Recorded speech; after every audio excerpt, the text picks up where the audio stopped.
2024 সালের 3 আগস্ট ক্যালেন্ডারের আর 10টি দিনের মতো হলেও দিনটি ছিল যেন বাংলাদেশের রাজনৈতিক ইতিহাসের এক মোড় ঘোরানো মুহূর্ত।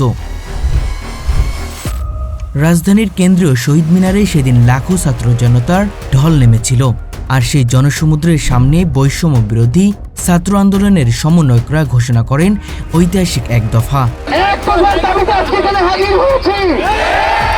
সেই এক দফার বার্তা ছিল স্পষ্ট: শেখ হাসিনা সরকারের পদত্যাগ।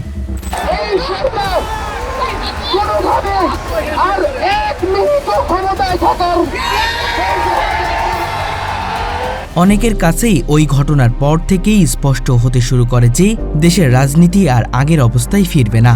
এর আগে আন্দোলনে বিভিন্ন পর্যায়ে শিক্ষার্থীদের একাধিক দাবি থাকলেও 3 আগস্ট সবকিছু গিয়ে মিশে একটি মাত্র লক্ষ্যে। শহীদ মিনার থেকে ঘোষণা আসে আর কোনো আংশিক সমাধান নয়, সরকারের পদত্যাগই হবে আন্দোলনের একমাত্র দাবি।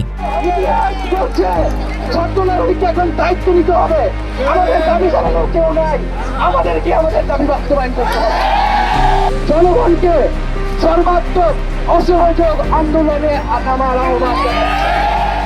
মুহূর্তের মধ্যে সেই বার্তা ছড়িয়ে পড়ে দেশ জুড়ে। সামাজিক যোগাযোগ মাধ্যম থেকে রাজপথ সবখানেই আলোচনার কেন্দ্রবিন্দু হয়ে ওঠে এক দফা।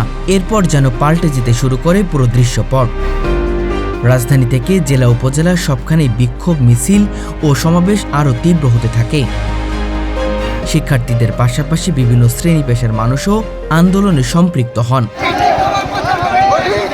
রাজনৈতিক পর্যবেক্ষকদের মতে ওই ঘটনার পর আন্দোলন এমন এক পর্যায়ে পৌঁছে যায় যেখান থেকে ঘটনা প্রবাহ দ্রুত নতুন দিকে মোড় নিতে শুরু করে। এর মাত্র 2 দিন পর 5 আগস্ট দেশের রাজনৈতিক পরিস্থিতিতে ঘটে নাটকীয় পরিবর্তন। দীর্ঘদিন ক্ষমতায় থাকা শেখ হাসিনা সরকারের পতন হয়, ফলে অনেক বিশ্লেষকদের দৃষ্টিতে 3 আগস্ট ছিল সেই দিন। সেদিন পরিবর্তনের শেষে অধ্যায়নের সূচনা হয়েছিল এবং আন্দোলন চূড়ান্ত লক্ষ্য অর্জনের পথে নির্ণায়ক গতিবেগ পেয়েছিল। আজ সেই 3 আগস্টের দ্বিতীয় বর্ষপূর্তিতে ফিরে তাকালে স্পষ্ট হয়, শহীদ মিনার থেকে ঘোষিত এক দফা শুধু একটি রাজনৈতিক ঘোষণা ছিল না, এটি ছিল একটি আন্দোলনের মোড় ঘুরিয়ে দেওয়ার সিদ্ধান্ত, যা বাংলাদেশের সাম্প্রতিক রাজনৈতিক ইতিহাসে স্থায়ীভাবে নিজের অবস্থান করে নিয়েছে।